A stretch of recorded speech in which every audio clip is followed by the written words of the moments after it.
J'ai tenu la petite clé entre mes doigts, ridée, sentant son poids disproportionné par rapport à sa taille. Ce n'était qu'un morceau de métal, mais il portait le dernier souffle de ma mère. La clé dorée scintillait contre la peau tachée de mes mains. Les mains d'une femme de 68 ans, des mains qui avaient enterré un mari, élevé des enfants, corrigé des milliers d'examens scolaires, et qui tenaient maintenant le dernier cadeau de Maria Antonia Almeida, ma mère. « Garde-la bien, Cecilia », a-t-elle murmuré avant de partir, ses yeux fatigués rencontrant les miens avec une intensité que je n'avais pas vue depuis des années. Le blanc de l'hôpital contrastait avec le jaune maladif de sa peau, rongé par le cancer qui l'avait dévoré en 4 mois. « Ne t'ouvre pas tant que tu ne sais pas qui tu es vraiment. » Ce furent ses derniers mots. Pas un « je t'aime », pas un « au revoir », mais une instruction énigmatique à propos d'une clé. Une clé qui, selon l'avocat de la famille, ouvrait un coffre-fort privé à la banque centrale de la ville. À 68 ans, je pensais déjà savoir qui j'étais. Professeur de littérature à la retraite, mère de 2 enfants adultes, grand-mère de 3 petits-enfants bruyants, veuve depuis près de 10 ans.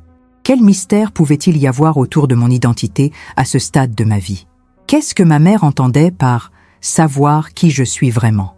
Toute ma vie, je me suis connue sous le nom de Cecilia Almeida Mendes, fille d'un homme d'affaires respecté, Carlos Almeida, et d'une femme au foyer, Maria Antonia. Une femme de la classe moyenne supérieure qui a fréquenté de bonnes écoles, épousé un ingénieur à 22 ans, eut 2 enfants comme il se doit et n'a jamais provoqué le moindre scandale. Qu'y a-t-il d'autre à découvrir? La maison était silencieuse depuis le départ de maman. Je décidai de continuer à y vivre quelques semaines, le temps d'organiser ses affaires et de mettre ses papiers en ordre avant de retourner dans mon appartement. J'ai traversé les couloirs de l'hôtel particulier où j'ai grandi, m'arrêtant devant le portrait de famille, peint alors que je n'avais que 9 ans. Mon père, grand et imposant, se tenait au centre de la toile, une main sur l'épaule de ma mère, assise le dos trop droit pour être à l'aise. Autour de nous, 4 enfants. Renato, l'aîné, le menton déjà relevé comme son père, Paolo, sérieux et posé, moi, dans une robe bleu marine avec un nœud assorti, et Teresa, la plus jeune, encore avec ses boucles d'enfant. Nous avions l'air d'une famille parfaite. Nous étions ce que tout le monde appelait la famille Almeida traditionnelle. Mon père était respecté, voire craint, dans les milieux d'affaires de la ville. Maman présidait des comités de bienfaisance et organisait les meilleures soirées. Nous, les enfants, nous avons étudié, nous nous sommes mariés et nous nous sommes reproduits, perpétuant ainsi le nom de la famille. Le téléphone a sonné, me tirant de mes souvenirs. Je répondis sans réfléchir, le regard toujours fixé sur le portrait. « Cecilia, c'est Polo. » La voix de mon frère était toujours aussi impatiente. « Il faut qu'on parle de la succession de maman. » Je soupire. L'enterrement a eu lieu il y a seulement 3 jours. Je suis encore en train d'organiser les choses, Polo. On peut en parler la semaine prochaine? Non, Cecilia, il faut qu'on règle ça vite. Surtout le coffre-fort. Le docteur Mascarenas m'a dit que maman vous avait laissé la clé. C'est vrai? Instinctivement, j'ai glissé la clé dans ma poche. Oui, elle m'a donné la clé juste avant de partir. Il y a eu un silence calculé à l'autre bout du fil. Et qu'y a-t-il à l'intérieur? Elle vous l'a dit? Non, elle m'a juste donné la clé. Eh bien, nous devons l'ouvrir dès que possible. Il doit y avoir des documents importants, peut-être le testament original. Le testament est chez le docteur Mascarenas, ai-je répondu, me rappelant que nous en avions discuté dans le bureau de l'avocat après l'enterrement. Tout a déjà été arrangé. Quand même, Cecilia, tu sais à quel point maman était traditionnelle. Il peut y avoir des bijoux de famille, même de l'argent. Retrouvons-nous à la banque demain, d'accord? Moi, toi, Renato et Teresa. J'ai senti une tension monter dans ma poitrine. Quelque chose me disait de ne pas accepter. Pas encore, Paolo. J'ai besoin de temps. Maman m'a laissé la clé pour une raison que j'ignore. Quelle raison? Tu n'étais que le plus proche d'elle quand elle est morte? Son ton m'a fait l'effet d'une gifle. Je me suis occupée de notre mère tout au long de sa maladie, alors que Paul ne venait que pour des visites de 10 minutes, regardant toujours sa montre. Je raccroche maintenant, dis-je en contrôlant ma voix. On se parle la semaine prochaine. Avant de raccrocher le téléphone, j'ai encore entendu sa réponse furieuse. Ça ne va pas rester comme ça, Cecilia. Les 2 jours suivants, le téléphone n'a pas cessé de sonner. D'abord Paolo, insistant. Puis Renato, plus diplomate, mais tout aussi déterminé. Enfin, Teresa, tous mes frères et sœurs, tous avec la même question déguisée sous différentes couches de fausses inquiétudes. Il semblait que le coffre-fort était soudain devenu le centre de l'univers familial. « As-tu déjà ouvert le coffre, Cécilia ? Maman t'a dit ce qu'il contenait ? Cécilia, ma chérie, nous sommes inquiets. S'il y a des documents importants, il faut qu'on le sache. Petite sœur, ce n'est pas juste que tu sois la seule à avoir accès au coffre. Nous sommes une famille. » Les appels incessants m'ont amené à faire quelque chose que je faisais rarement. Éteindre le téléphone. J'avais besoin de réfléchir, et leur anxiété ne faisait qu'accroître mes doutes. Pourquoi maman m'avait-elle donné la clé en particulier? Pourquoi ce mystère? Et pourquoi mes frères voulaient-ils à tout prix ouvrir le coffre-fort? Cette nuit-là, alors que je cherchais un album photo dans l'ancienne chambre de maman, j'ai trouvé sa boîte à souvenirs. Une simple boîte en bois où elle gardait des choses qu'elle considérait comme spéciales. Un sein de sa première communion, son certificat de mariage, jauni par le temps, quelques lettres et une enveloppe marron avec mon nom écrit à la main. Mon cœur s'est emballé. J'ai ouvert l'enveloppe avec précaution et j'ai trouvé un mot, écrit de la main tremblante de ma mère dans les derniers jours de sa vie. « Cécilia, ma fille, si tu lis ceci, c'est parce que je suis partie. La clé que je t'ai donnée ouvre bien plus qu'un coffre-fort. Elle ouvre la vérité que j'ai gardée toute ma vie. Ne partage pas cette clé. Ne parle pas de ce mot à tes frères. N'ouvre pas le coffre avant de savoir qui tu es vraiment. Quand le moment sera venu, tu le sauras. Je t'aime, ta maman. » Je relis plusieurs fois le mot, essayant d'en déchiffrer le sens. La vérité? Quelle vérité? Et qu'entendait-elle par « savoir qui je suis vraiment » ? J'ai mis la clé sur une fine chaîne en argent que j'ai trouvée parmi les affaires de maman et je l'ai suspendue autour de mon cou. Elle est restée froide contre ma peau, comme un secret non encore révélé. J'ai décidé que, pour l'instant, je garderais ce secret pour moi. Le ton désespéré de mes frères me dérangeait profondément. Cette nuit-là, j'ai rêvé de maman. Elle était de nouveau jeune, comme sur les photos d'avant ma naissance, quand elle souriait encore sans retenue. Dans le rêve, elle me tendait la clé, mais quand j'ai voulu la prendre, ma main a traversé la sienne, comme si l'un de nous deux n'était qu'un fantôme. « Il faut le voir, Cécilia, » dit-elle dans le rêve, « le voir pour le savoir. » Je me suis réveillée, le cœur battant la chamade, ma main se portant instinctivement vers la clé que j'avais autour du cou. Le métal était chaud, comme s'il avait absorbé la chaleur de mon corps pendant la nuit. J'ai regardé l'horloge. 5h37. Trop tôt pour me lever, trop tard pour me rendormir. Au lieu de cela, je suis restée allongée, regardant le plafond, tandis que la lumière de l'aube commençait à colorer la pièce. J'ai pensé à tout ce que je savais sur ma mère, et à quel point cela me paraissait soudain si peu. Maria Antonia Almeida, née Maria Antonia Bueno, est la fille d'hommes d'affaires de la classe moyenne qui ont réussi à lui donner une bonne éducation. Elle a rencontré mon père lors d'un bal des débutantes, s'est mariée à 20 ans et a eu 4 enfants. Une vie apparemment simple et directe. Mais il y avait des lacunes, des moments de sa vie qui semblaient plongés dans le brouillard, comme ces 3 mois passés à rendre visite à une tante malade lorsque j'avais 15 ans. Je me souviens qu'à son retour, elle était différente, plus calme, moins encline à être en désaccord avec mon père. Ses mains tremblaient parfois et elle a commencé à prendre des pilules qu'elle gardait dans un flacon sans étiquette.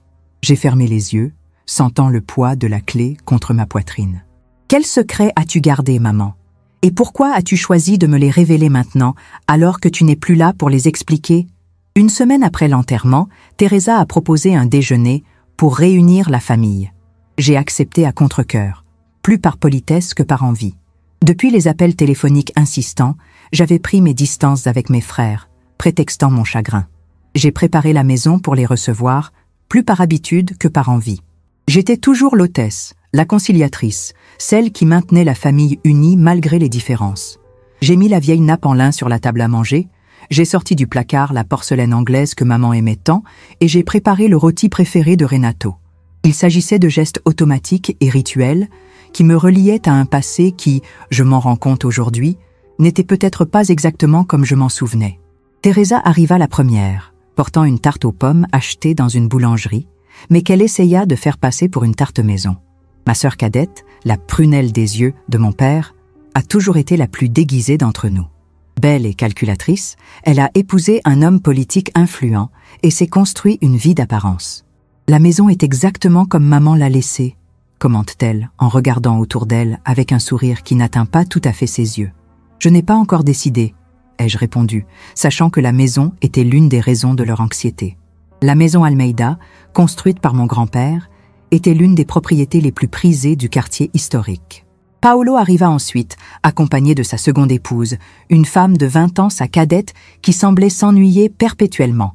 Renato fut le dernier, seul comme toujours depuis son divorce il y a 5 ans. « Mangeons, je meurs de faim », annonce Renato, qui se dirige directement vers la salle à manger sans même me saluer. Le déjeuner commença de manière tendue et s'aggrava rapidement. Les conversations sur le temps et les enfants ont rapidement laissé place à la véritable raison de la réunion. « Tu es égoïste, Cecilia !» La voix de Paolo résonne dans la salle à manger après que j'ai essayé, pour la 3e fois, de détourner le sujet de ce maudit coffre-fort. « Maman t'a fait confiance, mais ça ne veut pas dire que le contenu t'appartient en propre. »« Paolo a raison », dit Renato en s'essuyant la bouche avec sa serviette. « Nous sommes 4 frères, avec des droits égaux sur l'héritage. Ce coffre-fort fait partie des biens à partager. Maman m'a fait confiance, ai-je répondu, sentant le métal de la clé se réchauffer contre ma poitrine, cachée sous mon chemisier. Et elle a laissé des instructions claires. Des instructions absurdes, a interrompu Renato, l'aîné, en frappant sa main sur la table si fort que les couverts ont tinté. Que signifie savoir qui l'on est vraiment? Est-ce une sorte de mascarade? Nous parlons d'un patrimoine familial, pas d'une philosophie de pacotille. Leurs regards me font penser à des vautours. Ils tournent en rond, attendant le bon moment pour s'abattre et arracher des morceaux. Je n'avais jamais remarqué cette qualité chez mes frères et sœurs auparavant, ou peut-être était-elle toujours présente et je préférais l'ignorer. Teresa, toujours furtive, se leva de son siège et s'assit sur la chaise à côté de moi. Elle posa sa main sur la mienne, un geste qui aurait dû me paraître sympathique, mais qui me fit frissonner de dégoût. « Petite sœur », commença-t-il en utilisant le surnom que j'ai toujours détesté. « Nous sommes inquiets pour toi. Vivant seul maintenant, sans maman, tu ne seras peut-être pas en mesure de prendre des décisions aussi importantes. » J'ai tout de suite compris la menace voilée.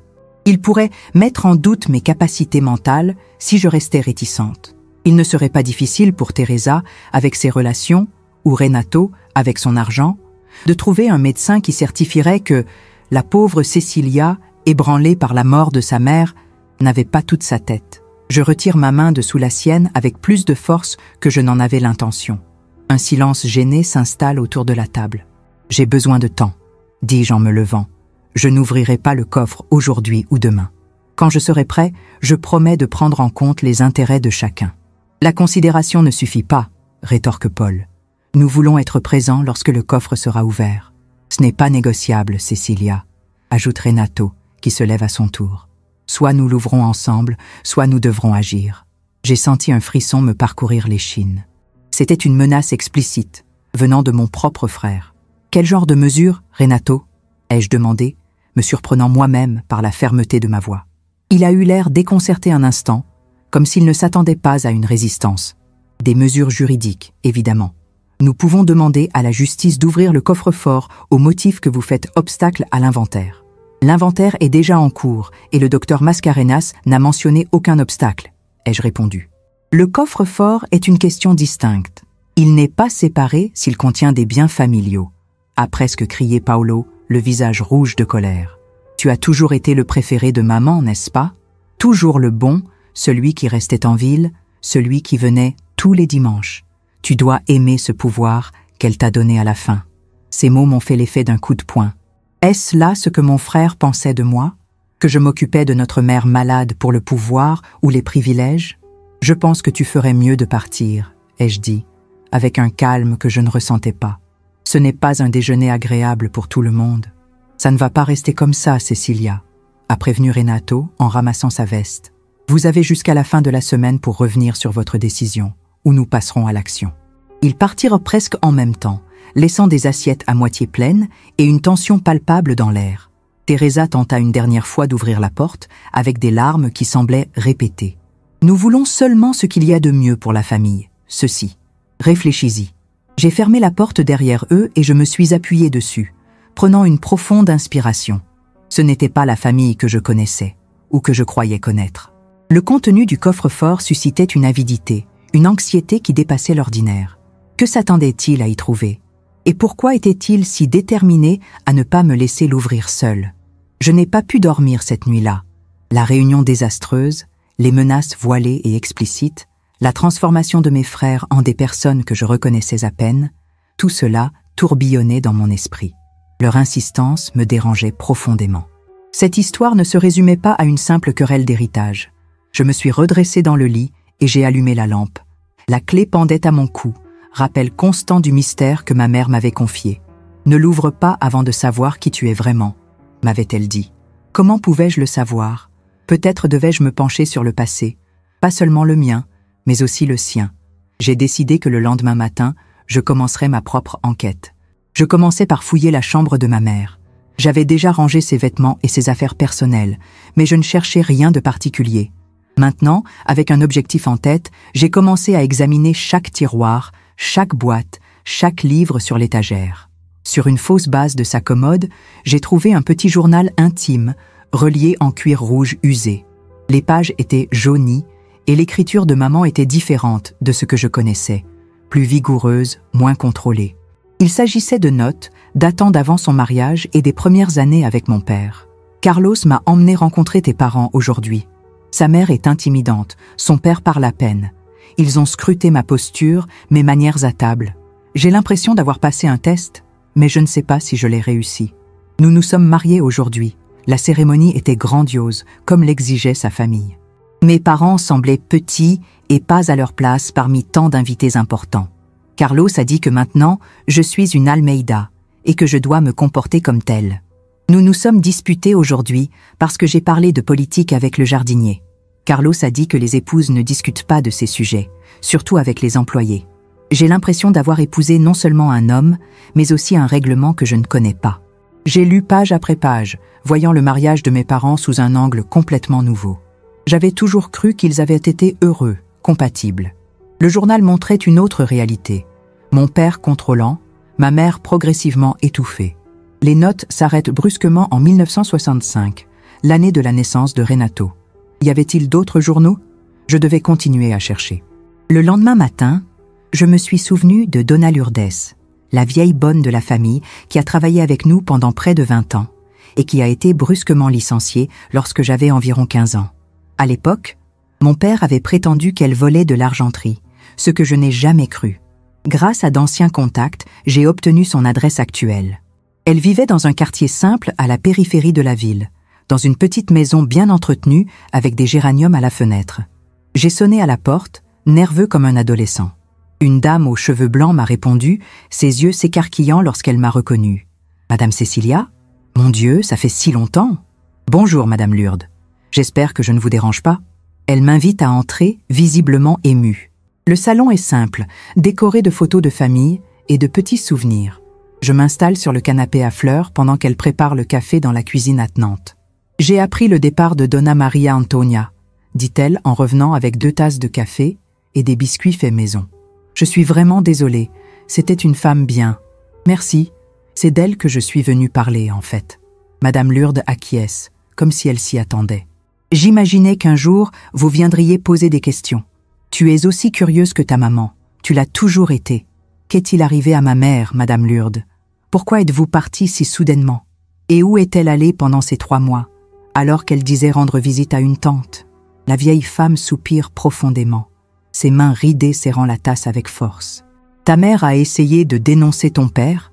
répondit-elle finalement, sa voix étant presque un murmure. « Il détournait l'argent de la société de tes grands-parents, blanchissait de l'argent pour des gens dangereux.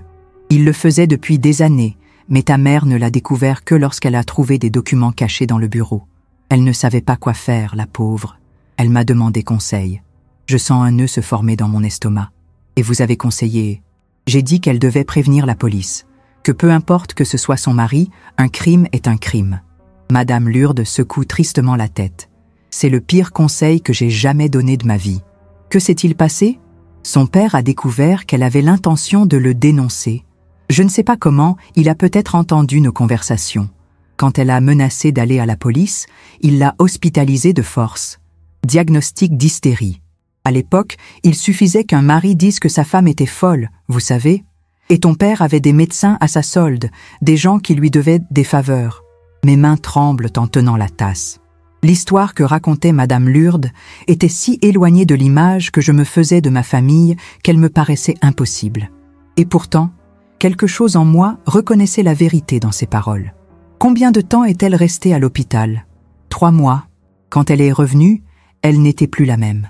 Silencieuse, soumise, comme si quelque chose s'était brisé en elle. Ils l'ont gavée de médicaments. Tu sais, des choses très fortes. Elle n'a plus jamais été la même.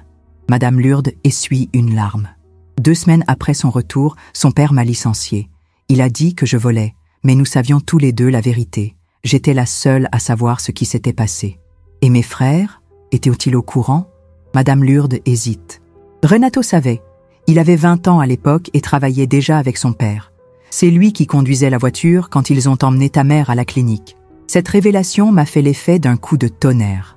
Mon frère aîné, le toujours correct Renato, avait participé à l'hospitalisation forcée de notre mère. Ce même Renato qui exigeait maintenant que j'ouvre le coffre-fort. Et les autres? Paolo? Paolo était à l'université. Il rentrait rarement à la maison. Teresa était très jeune comme toi.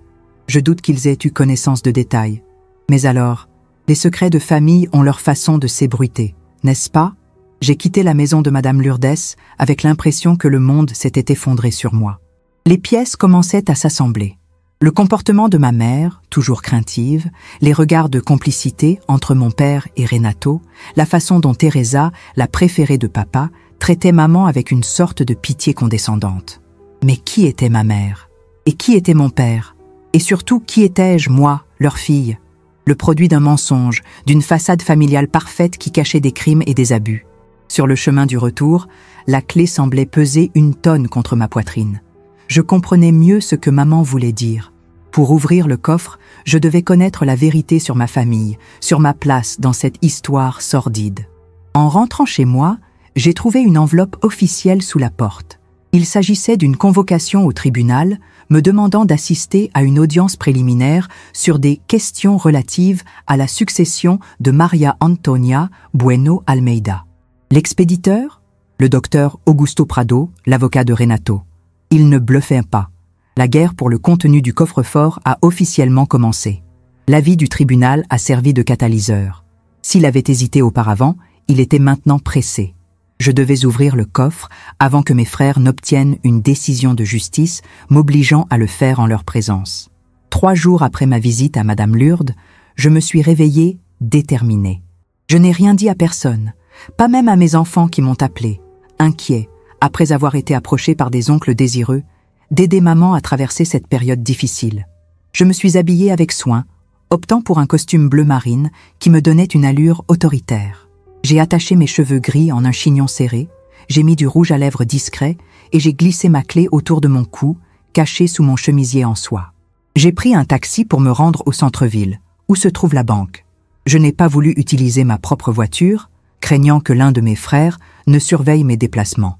La paranoïa commençait déjà à s'insinuer dans mes pensées, mais après ce que j'avais découvert sur mon père et Renato, elle ne me semblait pas injustifiée. La banque centrale était un bâtiment imposant à l'architecture néoclassique, avec des colonnes de marbre et des portes en bronze. Je suis entré par la porte principale, me sentant petit parmi tant de luxe ostentatoire. À la réception, une jeune femme en tailleur impeccable et au sourire répété m'accueillit. « Bonjour, que puis-je faire pour vous ?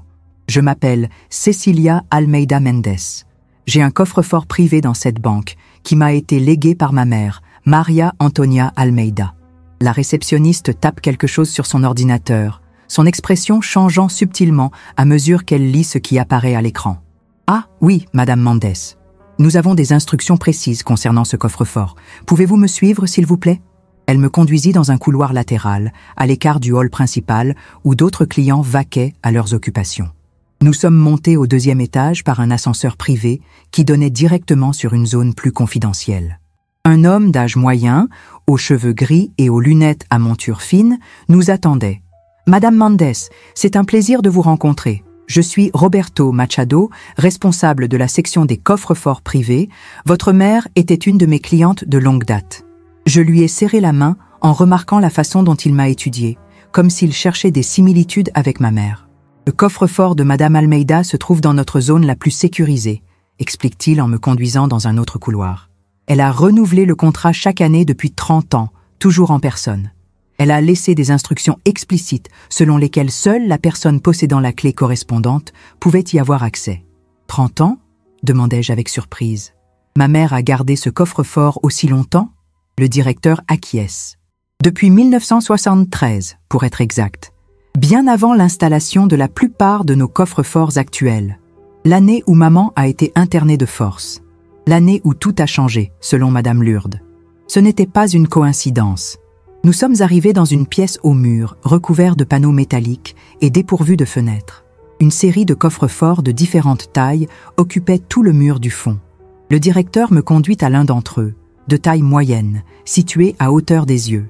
C'est le coffre 437, enregistré au nom de votre mère. Il insère une clé dans la première serrure. Maintenant, j'ai besoin que vous utilisiez votre clé dans la deuxième serrure. Le système de sécurité a besoin des 2 clés pour l'ouvrir. J'ai enlevé la chaîne de mon cou, mes mains tremblant légèrement. Pendant que le directeur tournait le passe-partout dans la première serrure, j'ai enlevé la chaîne de mon cou et inséré ma clé dans la seconde. Il y a eu un moment d'hésitation. La clé ne semblait pas vouloir tourner, comme si le coffre-fort lui-même résistait à l'intrusion. Puis, avec un clic métallique, la lourde porte s'est ouverte. « Je vais vous laisser faire », a dit le gérant, en reculant vers la porte. « Lorsque vous aurez terminé, vous n'aurez qu'à appuyer sur le bouton situé à côté du coffre-fort.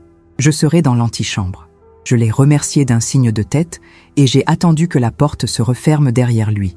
J'étais maintenant seul face au mystère que ma mère avait gardé pendant 3 décennies. Le coffre-fort était plus profond qu'il n'y paraissait de l'extérieur. Il n'y avait ni bijoux, ni lingots d'or, ni liasses de billets, comme mes frères semblaient s'y attendre. À la place, il y avait des boîtes en carton soigneusement étiquetées avec des dates, des enveloppes brunes numérotées dans l'ordre, des journaux intimes reliés dans un cuir usé et quelques cassettes accompagnées d'un petit magnétophone. « J'ai besoin d'intimité », me suis-je dit en regardant autour de moi. Le coffre est spacieux, mais il n'y a nulle part où s'asseoir. J'ai décidé qu'il fallait que j'emmène ce matériel dans un endroit où je pourrais l'examiner correctement. J'ai appuyé sur le bouton et, quelques secondes plus tard, le directeur était de retour. « Vous avez fini si vite ?» a-t-il demandé, surpris. « En fait, je dois retirer le contenu. Ce sont des documents qui ont besoin d'être analysés calmement. » Il semble momentanément déconcerté. « Bien sûr, c'est votre droit. Puis-je faire transporter des cartons ? Ce serait très aimable, merci. » En moins d'une demi-heure, tout le contenu du coffre-fort a été emballé dans 3 boîtes d'archives fournies par la banque. Le directeur m'a même proposé de m'aider à les transporter, mais j'ai poliment refusé. Moins il y avait de gens qui savaient ce que je faisais, mieux c'était. Dans le taxi, avec les boîtes empilées sur le siège à côté de moi, j'ai ressenti un mélange de soulagement et d'appréhension. Une partie de moi voulait tout ouvrir sur le champ, dévorer les secrets que ma mère avait si soigneusement gardés. Une autre partie craignait ce que je pourrais découvrir. Je ne suis pas rentrée chez moi. Instinctivement, je savais que je n'y serais pas en sécurité. J'ai demandé au chauffeur de taxi de me conduire à l'appartement de ma fille aînée, Livia, qui était en voyage d'affaires. J'avais les clés et je savais que l'appartement serait vide pendant au moins 1 semaine. Un temps suffisant pour examiner le contenu du coffre-fort sans interférence. L'appartement de Livia était petit et confortable, décoré de ses photos de voyage et des plantes qu'elle essayait, sans grand succès, de maintenir en vie pendant ses fréquentes absences.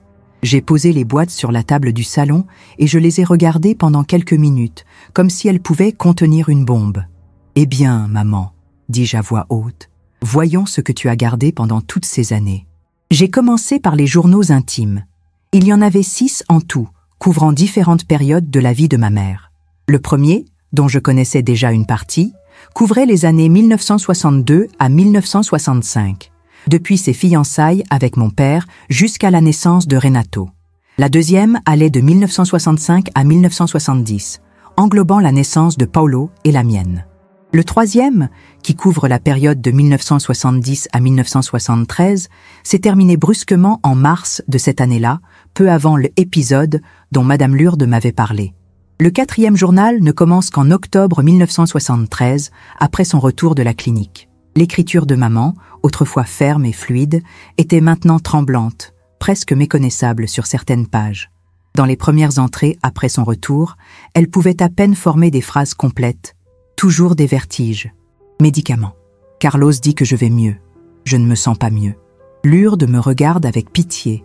Je ne veux pas de pitié. Je veux... La phrase est restée inachevée. J'ai peur. J'ai toujours peur maintenant. Au fil des jours, son écriture devient plus cohérente, sans toutefois retrouver la vivacité de ses précédents journaux. C'est dans ce 4e journal que j'ai trouvé les premières références au coffre-fort. J'ai réussi à sauver quelques documents avant que Carlos ne les détruise. Pas tous, mais suffisamment. Un jour, quelqu'un aura besoin de connaître la vérité. J'ai ouvert un coffre à la banque aujourd'hui. Personne n'est au courant, pas même Lourdes.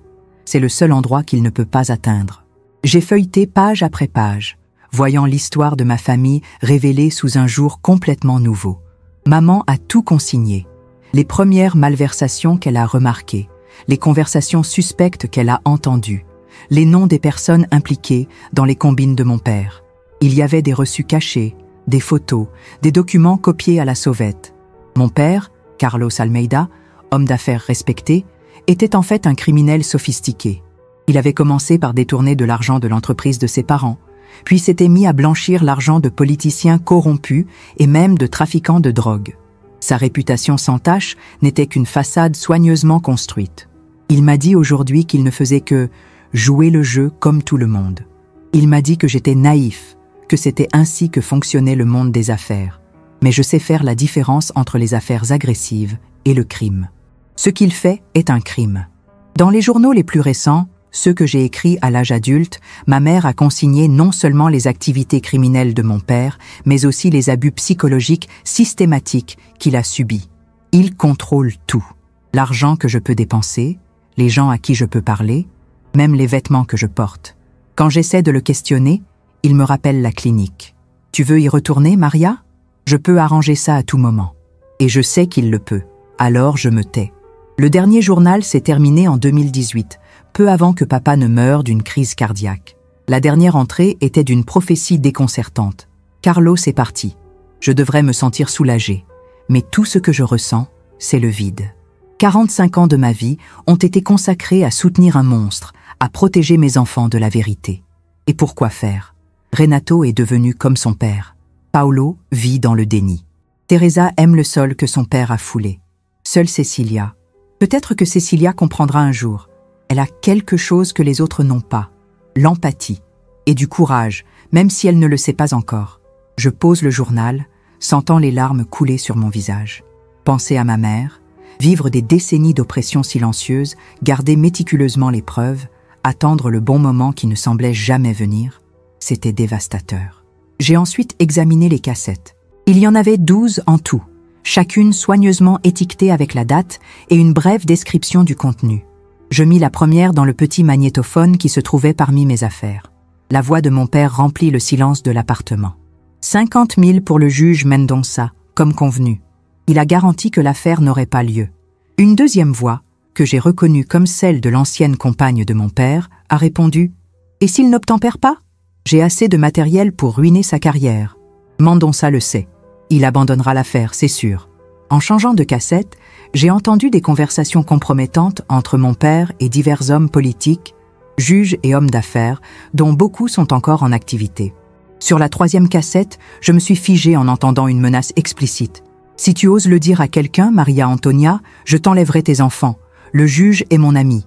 Cette fois, tu iras dans un véritable asile, pas dans cette clinique de luxe. » Le ton glacial de la voix de mon père m'a fait frissonner. Était-ce ainsi qu'il parlait à ma mère quand nous, les enfants, n'étions pas là? Était-ce là le mariage que j'avais toujours cru solide et affectueux? Il y avait d'autres voix sur les enregistrements. Dans l'un d'eux, daté de 1985, j'ai reconnu mon frère Renato, se disputant avec mon père sur la manière de dissimuler un détournement de fonds particulièrement important dans l'entreprise familiale. Personne ne le saura, papa. J'ai tout transféré sur le compte aux îles Caïmans. Je l'ai structuré comme des investissements légitimes. Et les auditeurs? Nous leur avons déjà parlé. 2 sont dans notre poche, le 3e sera retiré de l'équipe avant qu'il n'atteigne les documents importants. Le même Renato qui exigeait maintenant que j'ouvre le coffre-fort. Le même qui menaçait sa propre sœur de poursuites judiciaires. Maintenant, tout s'explique. Il ne s'intéressait pas seulement à d'éventuels bijoux ou biens matériels. Il voulait absolument savoir si ma mère avait conservé des preuves de ses crimes. Dans les enveloppes brunes, j'ai trouvé encore plus de preuves, des relevés bancaires de comptes étrangers, des contrats frauduleux, des photos compromettantes de mon père avec des hommes politiques connus pour leur corruption, une liste détaillée des pots de vin versés au fil des ans. Une enveloppe en particulier a attiré mon attention. Elle portait la simple mention « Assurance ». À l'intérieur se trouvait une lettre adressée au procureur général, détaillant toutes les combines, les noms, les dates, les montants. La lettre était signée par ma mère, mais elle n'a jamais été envoyée. À côté de la lettre, il y avait une note manuscrite. S'il m'arrive quelque chose dans des circonstances suspectes, cette lettre doit être remise immédiatement aux autorités, ainsi que toutes les preuves provenant du coffre-fort 437 de la Banque centrale. CA et RA sont les principaux responsables des crimes décrits ici. CA, Carlos Almeida, mon père. RA, Renato Almeida, mon frère. Je me suis assise sur le sol froid de l'appartement, entourée de la vérité crue que ma mère avait gardée pendant des décennies. J'ai pleuré jusqu'à ce qu'il ne me reste plus de larmes, pour elle, pour moi, pour le silence qui avait consumé nos vies. Lorsque je me suis enfin ressaisie, il faisait nuit. J'avais passé toute la journée plongée dans les révélations du coffre-fort. Mon téléphone portable, que j'avais laissé en mode silencieux, enregistrait 17 appels manqués. 5 de Renato, 4 de Paulo, 3 de Teresa et le reste de numéros inconnus, probablement des avocats ou des intermédiaires. Ils devaient déjà savoir que j'avais vidé le coffre. Le directeur de la banque les avait certainement informés, volontairement ou involontairement. J'ai regardé tout ce matériel éparpillé autour de moi. Que dois-je en faire? Le remettre aux autorités? Confronter mes frères? Me taire, comme ma mère l'a fait pendant tant d'années? Une chose était sûre, je savais maintenant qui j'étais vraiment. La fille d'une femme courageuse, réduite au silence, mais jamais complètement vaincue. Une femme qui a patiemment gardé la vérité sous le coude, en pariant qu'un jour quelqu'un, moi, aurait le courage qu'elle n'a pas pu avoir. « Je ne te laisserai pas tomber, maman », ai-je promis à haute voix, en rangeant soigneusement les documents dans les boîtes. La vérité ne restera pas enfouie. Le lendemain matin, alors que je prenais un café dans la petite cuisine de l'appartement de Livia, mon portable a sonné. C'était un numéro inconnu. J'ai hésité, mais j'ai décidé de répondre. Cecilia Almeida, c'est le docteur Eduardo Mendonça, de Mendonça & Associados. Que puis-je faire pour vous, docteur? Demandai-je, immédiatement sur mes gardes. J'ai été contacté par votre frère, Renato Almeida, pour servir de médiateur dans une situation délicate. Il m'a informé que vous avez eu accès à certains documents familiaux qui pourraient vous mettre dans l'embarras. J'aimerais organiser une rencontre afin que nous puissions discuter de cette affaire de manière civilisée. Son ton professionnel dissimule à peine la véritable nature de l'appel. Il s'agit d'une tentative d'intimidation. Comment mon frère a-t-il su que j'avais accédé aux documents? Ai-je demandé, plus pour confirmer mes soupçons que par ignorance. Il y a eu une courte pause. Cela n'a pas d'importance pour le moment, madame. Ce qui est important, c'est que nous parlions avant de prendre des décisions hâtives. J'ai un horaire libre cet après-midi dans mon bureau. J'ai réfléchi rapidement. Rencontrer l'avocat de Renato serait risqué, mais cela me donnerait aussi l'occasion d'évaluer ce qu'ils savent vraiment du contenu du coffre. D'accord, je serai là à 3 heures. Je serai là à 3 heures. J'ai raccroché et j'ai immédiatement commencé à planifier. Tout d'abord, je devais m'assurer que les documents étaient en sécurité. J'en ai séparé un petit échantillon, assez pour montrer que j'avais du matériel compromettant, mais pas assez pour qu'ils comprennent toute l'étendue de la preuve. Et j'ai stocké le reste dans un endroit plus sûr, le coffre-fort de l'appartement de Livia, dont nous étions les seuls à connaître la combinaison. Ensuite, j'ai fait quelque chose que je n'avais jamais imaginé faire. Je suis allé dans un magasin d'électronique et j'ai acheté un petit enregistreur numérique, du genre de ceux qu'utilisent les journalistes. S'il jouait au plus malin, je pouvais en faire autant. L'après-midi, je me suis présenté à la réception de l'élégant cabinet d'avocats du centre financier de la ville. L'endroit respirait le pouvoir et l'argent, avec son mobilier design, ses œuvres d'art contemporaines et ses réceptionnistes impeccablement vêtus. « Le docteur Mendonça vous attend », me dit l'une d'elles en me conduisant dans un couloir de portes fermées jusqu'à la dernière, la plus grande. Le bureau était exactement comme je m'y attendais. Imposant, avec une vue panoramique sur la ville, des étagères de livres juridiques qui n'avaient probablement jamais été ouvertes, et un solide bureau en acajou derrière lequel était assis un homme d'une 50aine d'années, cheveux gris sur les tempes et costume sur mesure. « Madame Mendes, c'est un plaisir de vous rencontrer. Je vous en prie, asseyez-vous. » Je me suis assise sur la chaise indiquée, tout en allumant discrètement l'enregistreur qui se trouvait dans la poche de ma veste. « Il s'agit d'une affaire délicate, Madame Cecilia, » commence le docteur Mendonça en ajustant ses lunettes à monture fine. « Votre frère est préoccupé par certains documents anciens qui ont pu être mal interprétés, des documents relatifs à l'entreprise de son défunt père. »« Quels documents précisément ?» demandai-je en gardant une expression neutre. Il a souri légèrement, un sourire qui n'a pas atteint ses yeux. « Des documents financiers, de la correspondance, peut-être des enregistrements, des documents qui, vus hors contexte et tant d'années plus tard, pourraient me donner une impression erronée du comportement de votre père et d'autres personnes. D'autres personnes comme mon frère Renato? L'avocat n'est pas ébranlé par ma franchise. Votre famille occupe une position respectable dans la société, Madame Cecilia. Le nom Almeida ouvre des portes.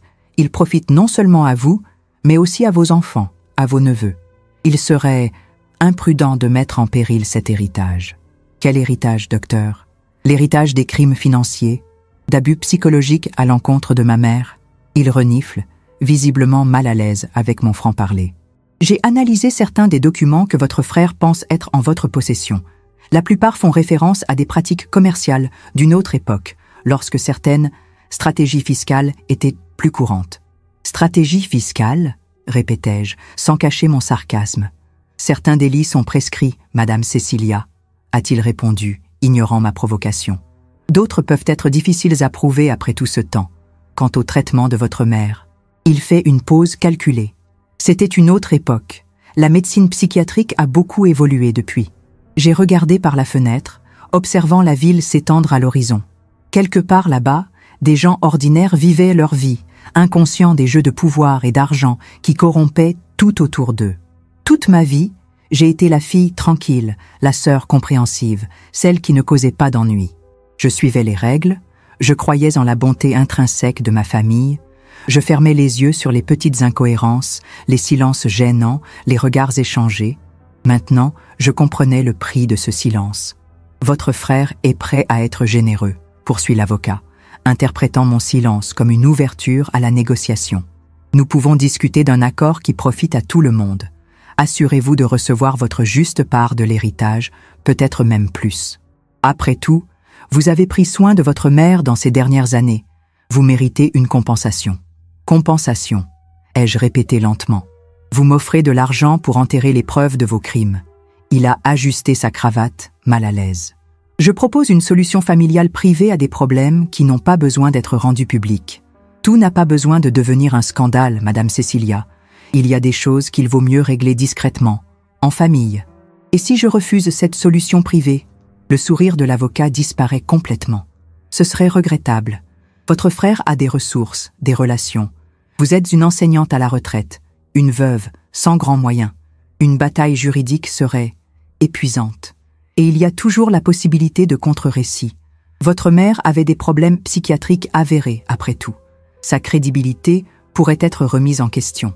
La menace était claire comme de l'eau de roche.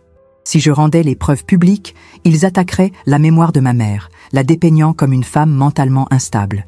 Et ils essaieraient probablement de faire la même chose avec moi. Je dois réfléchir, ai-je répondu en me levant. Ce n'est pas une décision que je peux prendre impulsivement. Bien sûr, bien sûr. L'avocat s'est levé à son tour et m'a tendu la main. Mais ne tardez pas trop. Votre frère est impatient de trouver une solution. En quittant le bureau, j'ai reçu un appel de Teresa. Je ne sais pas ce que vous avez trouvé dans ce coffre, Cecilia, mais Renato est très inquiet. Il veut qu'on parle, juste tous les deux. Dis à Renato qu'il est trop tard pour les conversations privées, ai-je répondu, sentant dans ma voix une fermeté que je ne reconnaissais pas. Cecilia, sois raisonnable, pense à la famille, aux neveux, au nom de papa. Je réfléchis, Teresa. Pour la première fois depuis des années, je réfléchis vraiment. J'ai raccroché avant qu'elle ne puisse continuer, me sentant à la fois épuisée et étrangement énergisée. La situation se déroulait exactement comme je l'avais craint. Intimidation, menaces voilées, Tentative d'acheter mon silence. Dans les jours qui ont suivi, j'ai discrètement consulté mon propre avocat, spécialisé en droit pénal. Le docteur Antonio Castro était un homme sérieux d'une 60aine d'années, dont la réputation de droiture en faisait une rareté dans notre système judiciaire. « C'est une affaire délicate, Madame Cecilia », dit-il après avoir examiné un échantillon des documents. Ce sont les mêmes mots que ceux utilisés par l'avocat de Renato, mais ils ont un poids tout à fait différent. Certains délits sont prescrits, d'autres non. Votre frère Renato pourrait en subir de graves conséquences. Et les souffrances de ma mère, est-ce que c'est prescrit aussi? L'avocat ajuste ses lunettes, mal à l'aise. Juridiquement parlant, il est difficile de poursuivre quelqu'un pour l'hospitalisation psychiatrique de votre mère après si longtemps, d'autant plus qu'elle a été faite dans le cadre des lois de l'époque, même si elles étaient injustes. Mais les abus psychologiques continus, documentés dans ces journaux, pourraient au moins servir de preuve circonstancielle pour démontrer le caractère des personnes impliquées. Je veux savoir ce que je peux faire avec ça. Que dois-je faire? Le docteur Castro examine quelques documents supplémentaires, prenant des notes méticuleuses. Il y a plusieurs possibilités. Nous pouvons déposer une plainte officielle auprès des autorités compétentes en nous concentrant sur les crimes les plus récents qui ne sont pas encore prescrits. Nous pouvons nous adresser à la presse d'investigation, mais cela déclenchera certainement la bataille publique que votre frère craint tant. Ou, eh bien, tout n'a pas besoin d'être rendu public, suggère-t-il en baissant la voix. Votre famille occupe une place dans la société. Le nom de votre père a encore du poids. Nous pouvons utiliser cette information pour une négociation discrète. Assurez-vous d'obtenir votre juste part de l'héritage, peut-être même plus. Je l'ai regardé fixement, déçu.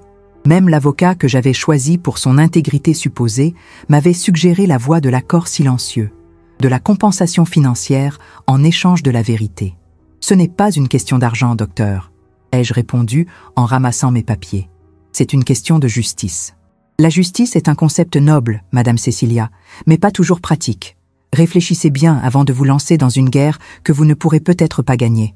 J'ai quitté son bureau en sentant le poids de la décision que je devais prendre. D'un côté, la sécurité du silence, d'un accord, d'une paix familiale, même si elle était basée sur des mensonges. De l'autre, le risque d'une exposition, d'une bataille publique, de représailles. Dans le taxi du retour, j'ai pensé à ma mère. Comment s'est-elle sentie pendant toutes ces années, gardant méticuleusement ses preuves sans jamais avoir le courage de les utiliser?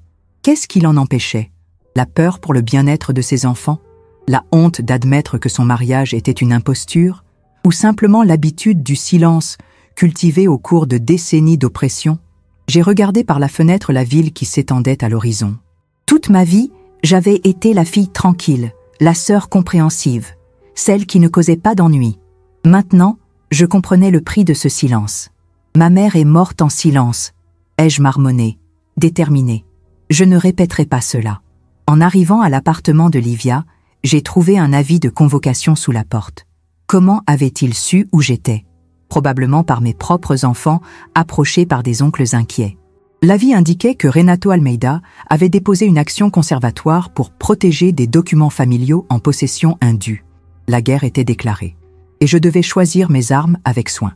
La réponse m'est venue au cours d'une nuit d'insomnie, alors que je passais mentalement en revue les enregistrements, les documents et les journaux intimes. La stratégie de mes frères était claire. M'intimider pour que je garde le silence ou, en cas d'échec, me discréditer, moi et les preuves. Ils comptaient sur leur argent, leurs relations et le poids du nom de famille. Mais il y avait une chose qu'ils ne pouvaient pas contrôler, l'Internet.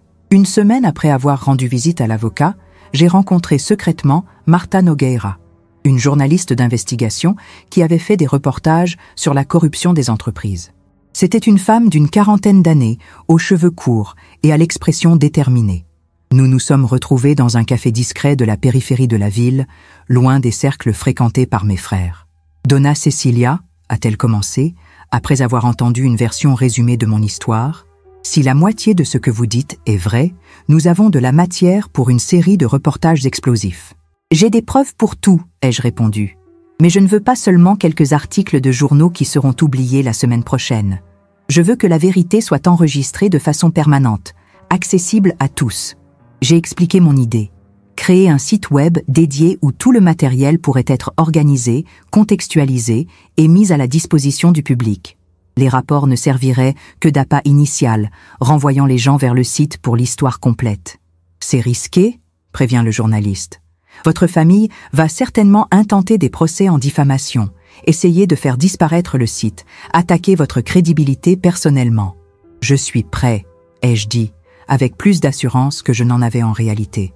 J'ai passé toute ma vie sans affronter de conflit. Il est peut-être temps. Martha a souri, réellement impressionnée. Tu sais à quoi tu me fais penser? Ces femmes à la retraite qui décident soudain de gravir l'Everest. La même détermination tranquille. Nous avons ri ensemble et, pour la première fois depuis des semaines, j'ai ressenti une lueur de légèreté. Le plan a été mis en œuvre. J'ai engagé une équipe de jeunes journalistes d'investigation et d'experts en technologie, tous soumis à des accords de confidentialité stricts. Nous avons loué un petit bureau temporaire, où nous avons travaillé sans relâche pendant 15 jours pour organiser tout le matériel. Des extraits scannés des journaux de ma mère, des documents financiers, des photographies et des parties éditées des enregistrements. Nous avons pris soin de présenter juste ce qu'il fallait pour démontrer la véracité de tout, sans exposer inutilement les victimes ni compromettre d'éventuelles poursuites judiciaires. Nous avons consulté des avocats spécialisés dans la liberté d'expression pour nous assurer que nous respections les limites de la loi, même si nous les poussions au maximum. Le site web Truth from the Vault a été mis en ligne un mardi, à l'improviste. Au même moment, Martha a publié le premier d'une série de rapports d'enquête dans le journal où elle travaillait, intitulé « Fraude, pouvoir et silence », les secrets de la famille Almeida. La réaction a été immédiate et massive. Le premier jour, le site a reçu plus de 50 000 visites. Le deuxième jour, il en a reçu plus de 100 000. Le journal local a titré dans son édition papier « Fraude, abus et silence, les secrets de la famille Almeida ». D'autres organes de presse ont rapidement suivi, amplifiant l'histoire. Mon téléphone n'arrêtait pas de sonner, mais je n'ai pris aucun appel de mes frères. Au lieu de cela, j'ai accordé à Martha une seule interview exclusive dans laquelle j'ai expliqué mes motivations. Il ne s'agit pas de se venger ou de détruire des réputations. Il s'agit de la vérité. Ma mère a passé toute sa vie dans le silence, la menace et le contrôle. Ses agresseurs n'ont jamais eu à en subir les conséquences. C'est un hommage que je lui rends, pour lui donner enfin une voix.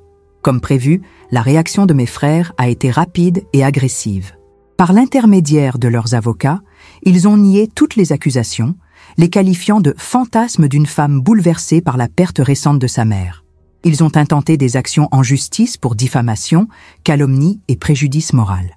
Ils ont essayé d'obtenir des injonctions pour fermer le site, mais nos avocats étaient préparés et ont réussi à maintenir le contenu. 3 jours après la publication initiale, Renato s'est envolé pour l'Uruguay, muni d'une simple valise. Selon des sources anonymes, il avait transféré d'importantes sommes sur des comptes étrangers au cours des dernières semaines, anticipant ainsi le scandale. Il était trop tard. Le ministère public, réagissant aux répercussions publiques, avait déjà demandé le gel de ses avoirs après avoir reçu des preuves anonymes de sa participation à de récents systèmes de blanchiment d'argent. Polo, toujours le plus instable des frères, s'est présenté à ma porte, ou plutôt à la porte de l'appartement de Livia, où je me trouvais encore. Son visage était rouge de fureur. Ses yeux injectés suggéraient qu'il avait bu. « Tu as détruit notre famille », a-t-il crié dès que j'ai ouvert la porte, essayant de se frayer un chemin à l'intérieur. J'ai bloqué l'entrée avec mon corps, nous surprenant tous les deux par ma fermeté. Pour une poignée de journaux intimes d'une femme mentalement instable. Notre mère n'était pas instable, ai-je répondu, sans l'inviter à entrer. Ma voix était calme, mais ferme. C'était une prisonnière. Et tu le savais. Paolo a reculé comme s'il avait été giflé. Les journaux mentionnent des conversations avec toi, Paolo, après son retour de la clinique. Tu savais qu'elle avait été hospitalisée de force. Tu savais que papa la menaçait constamment d'une nouvelle hospitalisation quand elle ne se comportait pas comme il le voulait. C'était une autre époque, a-t-il marmonné, sa colère laissant place à un malaise visible. Tu ne comprends pas comment le monde fonctionne, Cecilia. Tu as toujours vécu dans ton petit monde d'enseignant. Peut-être, ai-je convenu. Mais maintenant j'apprends, et je te suggère d'engager un bon avocat. Ça ne va pas rester comme ça, a-t-il menacé en pointant son doigt dans ma direction. Vous le regretterez. J'ai fermé la porte, prenant une profonde inspiration pour contrôler les tremblements de mes mains. Paul avait toujours eu un tempérament explosif, mais il ne m'avait jamais menacé auparavant. La révélation publique brisait des liens familiaux que j'avais considérés comme indissolubles, mais dont je me rendais compte qu'ils étaient fondés sur des mensonges, des secrets et une culpabilité partagée. Teresa a opté pour une approche différente. Au lieu d'une confrontation directe, elle a accordé une interview exclusive à une émission de télévision à sensation où elle a pleuré abondamment en décrivant son inquiétude pour la santé mentale de sa sœur aînée. « Cecilia a toujours été la plus sensible d'entre nous », dit-elle entre deux sanglots artificiels. La mort de sa mère l'a profondément affectée. Ces accusations absurdes sont un appel au secours. Notre famille veut simplement l'aider à traverser cette période difficile. Regarder cette performance était surréaliste. La Teresa que je connaissais, manipulatrice, froide, calculatrice, s'est transformée en une sœur concernée et aimante devant la caméra. Si je ne disposais pas des journaux intimes, des enregistrements, des preuves tangibles des crimes commis par la famille, je pourrais même douter de ma propre santé mentale face à ce spectacle convaincant. Mais les preuves étaient trop solides pour être ignorées, malgré toutes les tentatives de les discréditer. Des journalistes d'investigation ont commencé à creuser, trouvant des sources indépendantes qui corroboraient certaines parties de l'histoire. D'anciens employés de l'entreprise ont parlé anonymement des pratiques douteuses. Un ancien médecin de la clinique psychiatrique a confirmé qu'il y avait des pressions venant d'en haut pour que certains patients soient mis sous sédatifs et isolés. Le scandale a fait boule de neige. Les hommes politiques mentionnés dans les documents ont nié avec véhémence toute implication, tout en essayant discrètement de prendre leur distance avec l'Almeida. La banque, qui avait facilité bon nombre des transactions douteuses, a annoncé l'ouverture d'une enquête interne complète. L'entreprise familiale, aujourd'hui dirigée par des cousins éloignés après la mort de mon père, a vu ses actions s'effondrer en bourse. Au milieu de l'ouragan médiatique, j'ai reçu un coup de téléphone inattendu.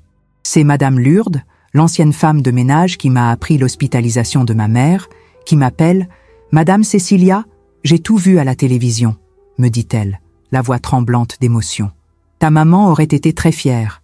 Elle a rêvé de ce jour, vous savez. Elle a toujours dit que la vérité finirait par éclater. Merci, Madame Lourdes. Cela me touche beaucoup.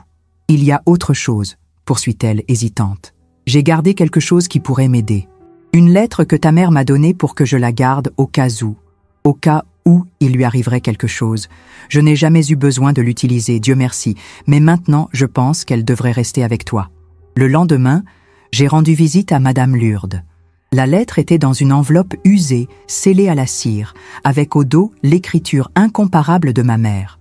À n'ouvrir qu'en cas de décès dans des circonstances suspectes. Elle me l'a donnée 2 semaines après son retour de la clinique, explique-t-elle. Elle m'a dit que j'étais la seule personne en qui elle avait confiance. J'ai ouvert l'enveloppe avec précaution.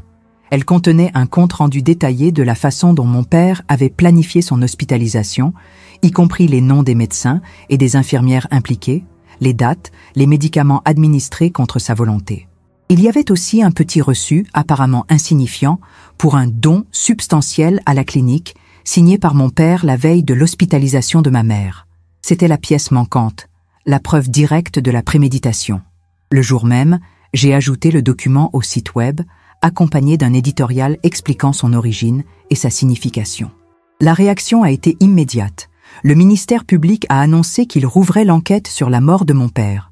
Officiellement une crise cardiaque, mais les abus nouvellement découverts ont soulevé des questions sur les circonstances exactes de son décès. Une semaine après le lancement du site web, la maison qui avait appartenu à ma famille est devenue un point de repère involontaire. Les journalistes campaient sur le trottoir. Des curieux ont pris des selfies devant le portail. Certains ont déposé des fleurs, comme si l'endroit était un mémorial pour ma mère. Teresa est réapparue sur le pas de ma porte, cette fois seule et visiblement ébranlée. Sans son maquillage parfait et son costume soigneusement choisi pour les caméras, elle paraissait plus âgée, presque frêle. « Qu'est-ce que tu veux, Teresa ?» demandai-je en restant dans l'embrasure de la porte sans l'inviter à entrer. « Mon mari me quitte », a-t-elle répondu, la voix brisée. Le parti lui a demandé de prendre ses distances avec le scandale. Nos comptes font l'objet d'une enquête.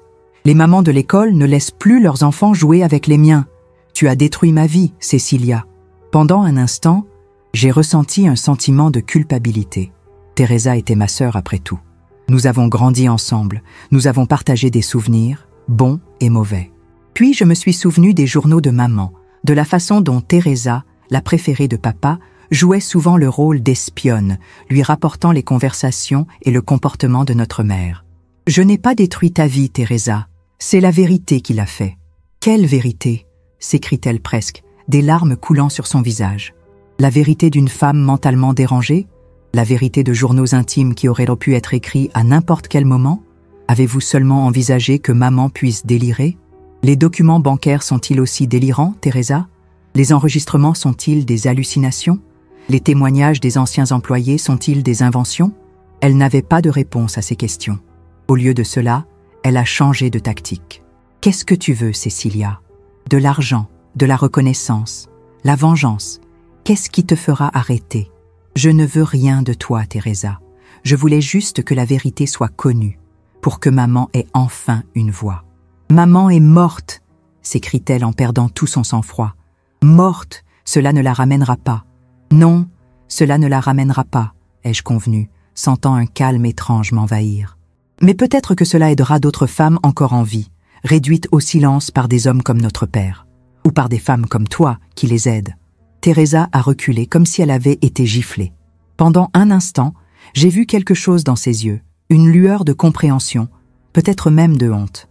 Mais cette lueur a rapidement disparu, remplacée par le masque familier du ressentiment et de l'apitoiement. « Tu le regretteras, » dit-elle en se tournant vers la sortie, « quand tu seras seul, quand tout le monde sera parti, et qu'il ne te restera plus que ta précieuse vérité pour te tenir compagnie. » J'ai fermé la porte, ne ressentant pas le regret auquel je m'attendais, mais un étrange sentiment de libération. Rien ne serait plus jamais pareil, et ce n'était pas forcément une mauvaise chose.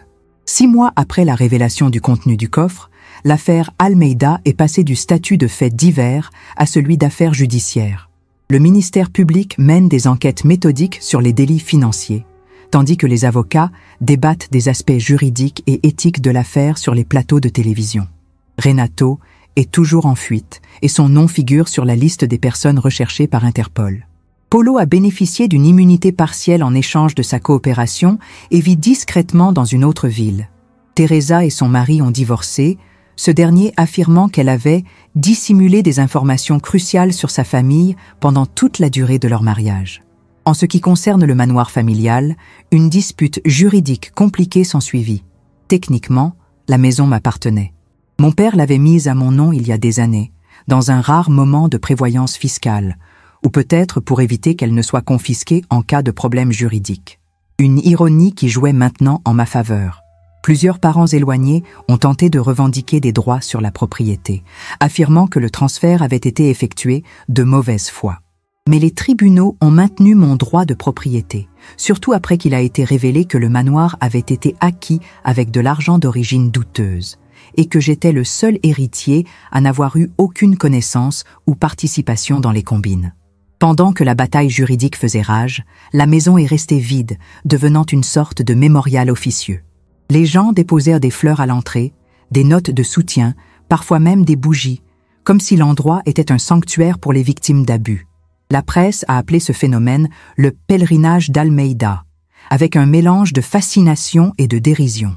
Un après-midi, alors que je passais devant le site et que j'observais les petits groupes qui se rassemblaient silencieusement devant le portail, j'ai eu une idée qui m'a d'abord semblé absurde, mais qui s'est rapidement imposée comme la bonne chose à faire.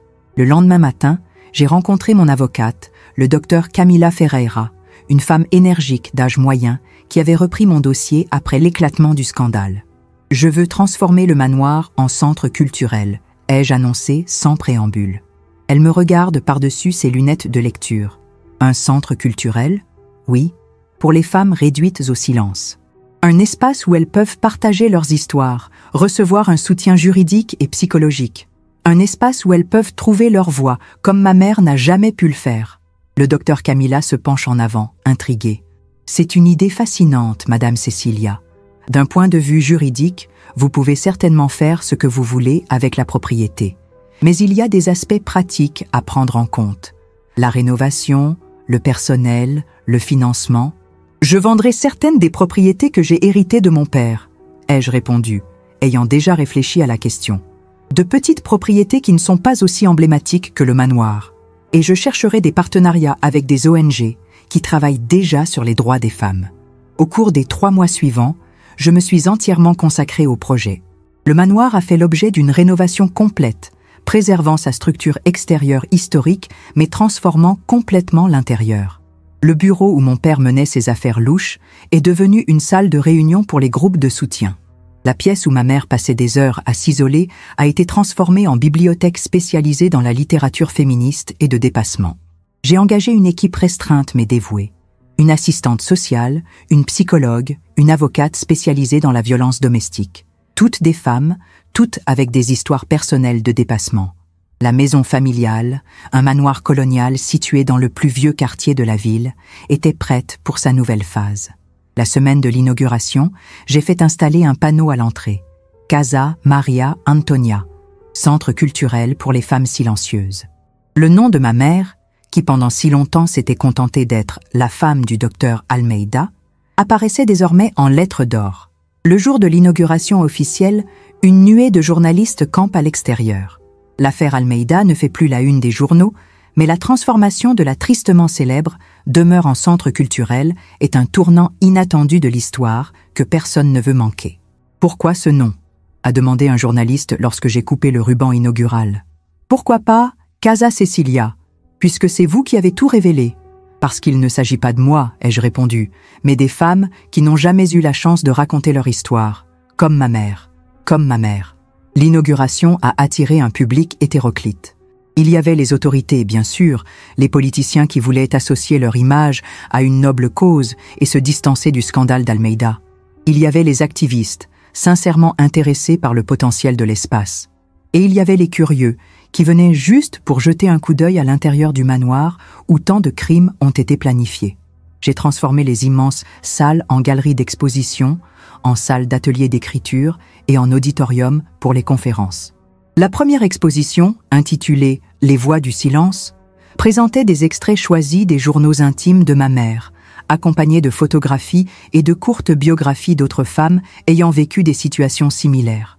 La bibliothèque, que mon père gardait fermée à clé, parce qu'il pensait que les femmes n'ont pas besoin de beaucoup de lecture, est devenue un lieu de consultation sur les droits des femmes avec une vaste collection de livres juridiques, historiques et d'entraide. Lors de l'inauguration, des centaines de personnes sont venues. Beaucoup voulaient simplement alimenter les ragots, voir de plus près la maison de la famille impliquée dans le scandale. Mais d'autres, principalement des femmes, sont venues dans un but précis. Connaître l'histoire de Maria Antonia, ma mère, et celle de tant d'autres qui ont suivi. Une jeune fille d'une 12aine d'années s'est approchée de moi alors que je regardais l'exposition principale, qui présentait des pages agrandies des journaux intimes de ma mère. Elle était accompagnée d'une femme plus âgée, probablement sa grand-mère, mais elle s'est déplacée dans l'exposition de manière autonome, en lisant attentivement chaque panneau. La jeune fille m'a demandé si c'était ta mère en montrant une photo de Maria Antonia, prise avant son mariage, lorsqu'elle souriait encore sans réserve. Oui, c'était elle, ai-je répondu en l'observant avec curiosité. C'était inhabituel de voir quelqu'un d'aussi jeune s'intéresser à l'exposition. La jeune fille a étudié l'image pendant un moment, puis a regardé les extraits des journaux intimes. Ses yeux étaient sérieux, beaucoup plus sérieux que ce que l'on pourrait attendre de son âge. Elle était en colère, a-t-elle finalement déclaré. Cette remarque m'a surpris. La plupart des gens commentèrent la tristesse de ma mère, sa soumission forcée, l'injustice qu'elle subissait. Mais en colère, ce n'est pas un adjectif que j'ai immédiatement associé à Maria Antonia Almeida. « Pourquoi pensez-vous cela ?» demandai-je, sincèrement curieux. « Parce qu'elle a tout gardé », répond la jeune fille, comme si c'était évident, parce qu'elle ne pouvait pas se battre à ce moment-là, et qu'elle a gardé les armes pour que quelqu'un d'autre puisse se battre plus tard. C'est ça, être courageux. Ma grand-mère dit que la bravoure, c'est parfois d'attendre le bon moment. J'ai regardé la dame qui accompagnait la jeune fille en train d'examiner un autre panneau un peu plus loin. Ses traits et sa posture me semblaient familiers. « Ta grand-mère semble être une femme sage », ai-je commenté. « Elle travaillait pour ta famille », a révélé la jeune fille. « Il y a longtemps. Elle dit que sa mère était la seule bonne personne de la maison. » Avec un sursaut, j'ai reconnu la vieille femme. C'était la fille de Madame Lourdes, qui aidait parfois sa mère à faire le ménage quand nous étions jeunes. Nous ne nous étions pas vus depuis des décennies. Je l'aimais bien, poursuit la fille en regardant toujours la photo de ma mère. Elle était en colère, Je l'aimais bien. Je l'aimais bien. J'ai senti les larmes me monter aux yeux. C'était une observation simple, mais profondément vraie. Maria Antonia avait été courageuse, à sa manière, discrète et persistante. Assez courageuse pour documenter méticuleusement les crimes dont elle avait été témoin, même si elle savait qu'elle ne pourrait jamais utiliser les preuves. Assez courageuse pour s'assurer que la vérité survive, même si elle ne vivait pas assez longtemps pour l'avoir révélée. « Merci », répondis-je, la voix un peu gênée. « Je l'aime bien aussi. » Le premier anniversaire de l'ouverture de la Casa Maria Antonia a coïncidé avec un développement important dans l'affaire Almeida.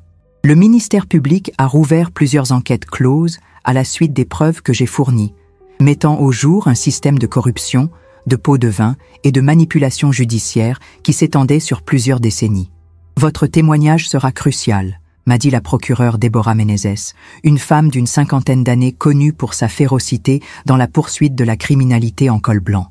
Nous étions dans son bureau du ministère public, entourés de piles de documents, des copies de la plupart des documents que j'ai trouvés dans le coffre-fort de ma mère. « Vous êtes le seul témoin vivant qui puisse relier nombre de ces documents aux personnes impliquées », a-t-elle poursuivi, en feuilletant des notes sur son bureau. « Surtout en ce qui concerne les activités de votre frère Renato après la mort de votre père. »« Je ferai tout ce qu'il faut », ai-je répondu, conscient que cela signifierait revivre publiquement toute l'histoire, m'exposer aux questions hostiles des avocats de la défense, faire face à des médias qui considèrent encore l'affaire comme un divertissement. « Ce ne sera pas facile », a prévenu le procureur, comme s'il lisait dans mes pensées. « La défense essaiera de vous discréditer par tous les moyens possibles. Ils mettront en doute votre mémoire, votre motivation, voire votre santé mentale. Soyez prêts. » Dans les mois qui ont suivi, je me suis plongé dans un monde que je ne connaissais jusqu'alors que superficiellement. Le système judiciaire brésilien, avec ses complexités, ses contradictions et sa lenteur caractéristique. J'ai participé à des dizaines de témoignages, certains à huis clos, d'autres lors d'audiences publiques retransmises en direct. J'ai examiné des documents, identifié des voix sur des enregistrements, expliqué des liens entre des personnes et des événements que seul un membre de la famille pouvait établir. Comme le procureur l'avait prédit, les avocats de la défense, en particulier ceux qui représentaient des personnalités puissantes mentionnées dans les documents, se sont montrés implacables. Ils ont tout remis en question. De l'authenticité des journaux, comment pouvons-nous être sûrs qu'ils ont été écrits par votre mère? À ma motivation, ne cherchiez-vous pas à vous venger de vos frères pour des questions d'héritage? La partie la plus difficile a été la confrontation avec l'avocat de Renato, qui avait finalement été localisé et extradé du Paraguay, où il se cachait avec de faux documents. Lors du contre-interrogatoire, il m'a regardé avec un sourire méprisant, tandis que son avocat insinuait que je souffrais de troubles psychologiques similaires à ceux de sa mère. « Objection !» s'est écrié le procureur, qui s'est levé avec indignation. « C'est inadmissible, monsieur le juge. » Le juge, un homme d'âge moyen à la mine fatiguée, accepte l'objection, mais le mal est fait. L'insinuation est restée dans l'air, amplifiée par la couverture médiatique sensationnaliste. En quittant le palais de justice ce jour-là, j'ai été abordé par un jeune journaliste qui semblait différent des autres journalistes couvrant l'affaire. Au lieu de poser des questions sur les aspects les plus scandaleux, elle voulait connaître l'impact personnel de toute cette expérience. Que ressentez-vous à l'idée d'exposer en public des secrets de famille aussi douloureux? Avez-vous des regrets? Cette question m'a fait réfléchir. Non pas parce qu'elle était invasive ou irrespectueuse, mais parce qu'elle était vraiment pertinente. Que ressentais-je? J'ai l'impression d'honorer ma mère, ai-je répondu après un moment de réflexion. Elle a conservé ses preuves pendant des décennies, sachant qu'un jour elle servirait la justice. Si je regrette quelque chose, c'est seulement de ne pas avoir découvert la vérité alors qu'elle était encore en vie. Le rapport qui en a résulté était étonnamment sensible et approfondi. Au lieu de se concentrer sur les aspects sensationnels, la journaliste Luisa Medeiros, comme je l'ai découvert plus tard, a exploré les questions éthiques et émotionnelles complexes soulevées par cette affaire. Le titre, Le prix de la vérité, le parcours de Cecilia Almeida, reflétait parfaitement le ton de l'article. Le lendemain, j'ai reçu un courriel de Cecilia Almeida me demandant une interview plus longue. J'ai accepté, d'une part parce que j'étais fatigué de la couverture superficielle, d'autre part parce que quelque chose dans son approche m'inspirait confiance. Nous nous sommes rencontrés à la Casa Maria Antonia, où elle a passé 3 heures à m'interviewer, et à découvrir le travail que nous faisions. L'article qui en a résulté, publié dans un hebdomadaire à large diffusion, a marqué un tournant dans la manière dont l'affaire avait été traitée. Soudain, il ne s'agissait plus d'un simple scandale familial, mais d'une histoire sur le silence, le courage et la recherche de la justice. D'autres interviews ont suivi. J'ai découvert que j'avais une voix. Non seulement pour raconter l'histoire de ma mère, mais aussi pour parler de questions plus larges, telles que les abus psychologiques, le silence des femmes et la complicité sociale qui permet à des hommes comme mon père de prospérer. À 69 ans, je suis devenue une activiste. Pas par choix délibéré, mais parce que la vie m'a poussée dans cette direction. J'ai commencé à écrire des articles sur mon expérience. Le premier, intitulé « Le silence n'est pas la paix », ce que j'ai appris en ouvrant le coffre-fort de ma mère, a été publié dans un grand journal et largement diffusé sur les médias sociaux. J'ai ensuite été invitée à donner des conférences, d'abord dans de petits groupes de soutien aux femmes, puis dans des universités et même lors d'une conférence internationale sur la violence domestique. Vous devriez écrire un livre, a suggéré mon rédacteur en chef après le 5e article. Votre histoire et celle de votre mère méritent d'être racontées dans leur intégralité. L'idée m'a d'abord effrayée. M'exposer dans de courts articles était une chose. Ouvrir complètement ma vie et celle de ma famille dans un livre en était une autre. Mais plus j'y réfléchissais, plus l'idée prenait tout son sens. Les journaux de ma mère méritaient d'être connus au-delà des extraits sélectionnés pour le procès. Sa voix, réduite au silence depuis si longtemps, méritait d'être amplifiée. J'ai commencé à écrire pendant mon temps libre, entrecoupant mon travail à la Casa Maria Antonia, les témoignages au tribunal et des conférences de plus en plus fréquentes. Le processus était thérapeutique et douloureux, me forçant à revivre des souvenirs que j'aurais préféré oublier, à examiner ma propre complicité passive, à affronter la complexité des émotions que je ressentais à l'égard de mon père, de mes frères, de ma mère. La vie a continué, tandis que le manuscrit prenait de l'ampleur. Renato a été condamné à 12 ans de prison pour des délits financiers, bien que les accusations relatives à l'internement forcé de notre mère aient été rejetées pour cause de prescription. Paolo a conclu un accord de plaidoyer qui lui a permis d'obtenir une réduction de peine, convertie en travaux d'intérêt général. Teresa, étonnamment, est devenue une présence constante à la Casa Maria Antonia, travaillant silencieusement en tant que bénévole, comme si elle cherchait à se racheter pour le rôle qu'elle avait joué en réduisant notre mère au silence. J'ai reçu un prix des droits de l'homme pour le courage dont j'ai fait preuve en révélant des abus systématiques. Lors de la cérémonie, qui s'est tenue dans un luxueux hôtel de la ville, j'ai porté une broche que j'avais trouvée parmi les affaires de ma mère. Un petit oiseau argenté aux ailes déployées. Je ne l'avais jamais vu la porter et je soupçonnais qu'il s'agissait d'un symbole personnel de liberté qu'elle ne s'était jamais autorisée à exprimer publiquement. « Ce n'est pas mon prix », a-t-elle déclaré lorsqu'elle l'a reçu. Il appartient à Maria Antonia Almeida, ma mère, qui a eu le courage de garder la vérité quand elle ne pouvait pas la dire, et de toutes les femmes qui vivent encore dans le silence, gardant leur propre coffre, attendant le bon moment. Le public l'a ovationnée, beaucoup avec les larmes aux yeux. J'ai pensé à ma mère pendant qu'ils applaudissaient mon discours. C'est elle qui méritait ces applaudissements, pas moi. Je n'étais que le messager de son courage silencieux. Après la cérémonie, alors que je discutais avec quelques invités, une jeune femme aux cheveux courts et au regard intense s'est approchée de moi. Elle portait un simple tailleur noir, mais avait une présence qui la faisait sortir du lot. « Madame Cecilia, je suis Mariana Lopez, une réalisatrice. J'ai suivi votre histoire depuis le début et j'aimerais vous proposer un documentaire. La chambre forte de Cecilia. Ou peut-être l'héritage de Maria Antonia. Qu'en pensez-vous » Je l'ai regardé avec circonspection. Ces derniers mois, j'avais reçu plusieurs propositions d'adaptation de mon histoire, pour des films de fiction, des séries télévisées et même une pièce de théâtre. Je les avais toutes refusées, me méfiant des intentions commerciales qui se cachaient derrière ces offres. « Pourquoi voulez-vous raconter cette histoire ?»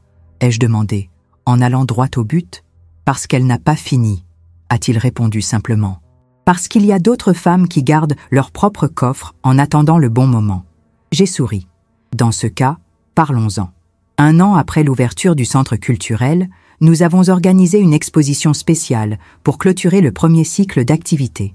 Le thème, les voix du silence, une installation sonore avec des témoignages de femmes qui, inspirées par l'histoire de ma mère, avaient brisé leur propre silence. Au centre de l'exposition, J'ai placé le petit magnétophone original que j'ai trouvé dans le coffre-fort à côté de la dernière cassette enregistrée par ma mère, 3 mois avant sa mort. C'était la seule que je n'avais pas encore rendue publique, la seule que je gardais pour moi. Lorsque le public est parti, je suis restée seule dans la salle d'exposition. J'ai mis la cassette dans le magnétophone et j'ai appuyé sur play. La voix de ma mère, déjà affaiblie par la maladie qui la rongeait, emplit la pièce. « Cécilia, ma fille, si tu écoutes cela, c'est que tu as trouvé le chemin de la vérité. Je n'ai pas eu ton courage. J'ai gardé ces preuves pendant des décennies, repoussant toujours le moment de les utiliser, craignant toujours les conséquences. Mais vous êtes différente. Tu as la force que j'ai perdue dans cette clinique. Ne porte pas mes regrets, mon enfant. Utilise cette vérité comme tu l'entends. Tout ce que je te demande, c'est de ne pas laisser mon histoire, notre histoire, tomber dans l'oubli. Je t'aime, ma courageuse. » J'ai souri à travers mes larmes en entendant le clic qui signalait la fin de l'enregistrement. J'ai regardé la salle vide où des dizaines de femmes avaient partagé leur histoire, inspirées par le courage tardif de ma mère. Je me suis levée et je me suis adressée à la salle, comme si elles étaient encore toutes là. Ce coffre-fort ne contenait pas d'or, il contenait la vérité. Et aujourd'hui, il appartient à chacun d'entre nous. La clé, que je portais toujours au bout d'une chaîne autour du cou, me paraissait plus légère. Elle n'était plus un fardeau, mais un symbole de ce que j'étais devenue. La gardienne non pas d'un secret, mais d'un héritage de courage.